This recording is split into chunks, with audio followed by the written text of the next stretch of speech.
L'inverno demografico messo nero su bianco in una tabella Excel. Sabato si sono chiuse le iscrizioni ed i dati provvisori diffusi oggi dall'ufficio scolastico regionale relativamente alle iscrizioni per l'anno 2024-25 sono lo specchio più evidente dei tempi. Il Veneto perde complessivamente 11.562 alunni, circa il 10% rispetto all'anno in corso.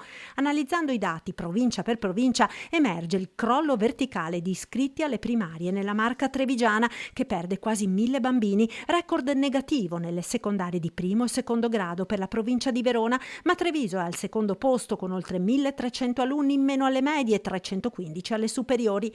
L'effetto culle vuote è ancora più evidente analizzando le variazioni percentuali complessive, dove spicca Rovigo che perde oltre il 19% di iscritti alle elementari, seguita ancora da Treviso meno 13%, ma anche alle medie i valori sono impressionanti, con Venezia e Verona che perdono quasi il 19% di ragazzi, Treviso il 16%, percentuali inferiori alle scuole superiori, record ancora a Verona con il meno 7,2%. Circa le scuole scelte dai ragazzi veneti di terza media, il 45,9% ha scelto il liceo, oltre il 39% gli istituti tecnici, il 14% le professionali. Flop del nuovo indirizzo del Made in Italy, con soli 6 iscritti in tutta la regione. Nel panorama nazionale il Veneto è la regione con la percentuale più bassa di studenti iscritti ai licei e la più alta, assieme all'Emilia Romagna, di ragazzi iscritti agli istituti tecnici.